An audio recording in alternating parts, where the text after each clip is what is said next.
तो इसलिए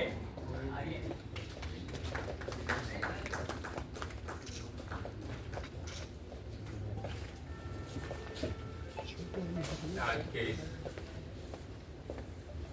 सम्मान समारोह के परम आदरणीय अध्यक्ष प्रोफेसर प्रसाद दीक्षित जी, इस पर हम लोगों की बहुत ही कृपा रहती है। आपके वक्तव्य से कुछ न कुछ मुझे सीखने का प्राप्त होता है। आज यहाँ पर अध्यक्ष पद को सुशोभित कर रहे हैं, मैं आपको बहुत और लखनऊ विश्वविद्यालय के वरिष्ठ प्रोफेसर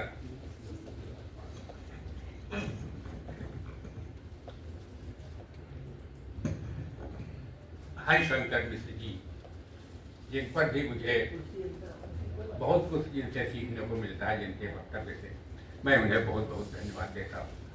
और फर्रुखाबाद से पधारे हुए परम आदरणीय श्रेष्ठतम कवि प्रोफेसर शिव मंबर जी, जिनको मैं कई बार कवि सम्मेलनों में आपका संचालन भी मैं देख चुका हूँ। मैं आपकी रचनाओं से बहुत ही प्रभावित हूँ। ये मेरा दुर्भाग्य ये कहा जाएगा कि मैं उनसे कभी मतलब परिचय मेरा नहीं हो पाया, मगर आज उनसे परिचय हो रहा है। मैं आपको बहुत बहुत नमस्कार करता हूँ। और हमारे सम्मुख सभी का नाम लिया जा चुका है। हमारे गुरुवर, जिनसे मुझे बहुत कुछ सीखने को मिलता है, प्रोफेसर उमाशंकर शुक्लशेखर जी, और हमारे सब बहुत से कवि हैं जिनका नाम कृषि वैज्ञानिक आदरणीय डॉक्टर रामकृष्ण सिंह जी, विनोद शंकर शुक्ल जी, बहुत ही ये सबका नाम लेने में बहुत विलम्ब हो जाएगा। इसलिए मैं आप लोगों को का बहुत बहुत स्वागत करता हूं, क्योंकि आप लोग इस समाज को एक नई दिशा देते हैं अपने आदर्शवादी मानसिक शिष्ट के द्वारा।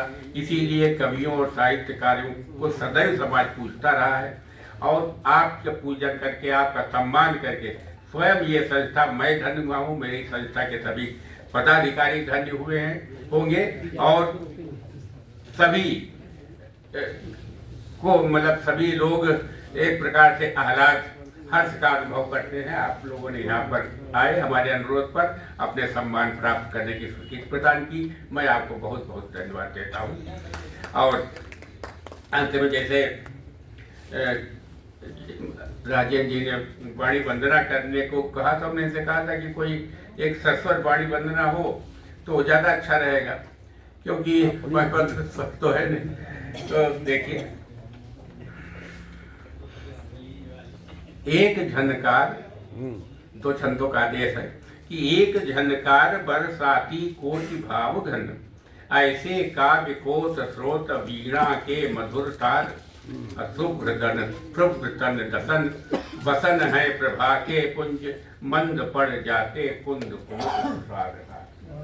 श्वेत कमलासना हो आप ममता की मूर्ति, और आप ही हो अम्ब दिव्य ज्ञान पारावार, और आपकी कृपा के बिन कल्पना न पाती पंख, कविता कला में आता रंच भी नहीं। छंद साधना में रमने को मन चाहे सदा, कल्पना परी में सिद्ध शुद्धता बनी रहे, और करुण श्रृंगार शांत वीर रथ आदित्य के अमीय कणों से काव्य कलिका सनी रहे। दीजिए अनूठी उक्त कवितावली को अम्ब युक्त कीजिए, वो दूर दूषण अनी रहे, और शीश पर चाहे पर्ण की भी श्याम हो न, तनवासनी न पाए किंतु लेखनी धनी।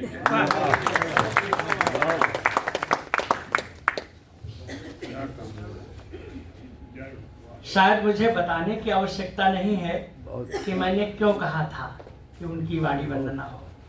तन आसनी न पाए, अरे इतना, यही ये जो अदम्य जिजीविषा और अकूत समर्पण है जिसके पास, वही माँ वाणी के मंदिर में अनवरत साधना का दीपक जला सकता है। सबके बस की बात नहीं है। और अब मैं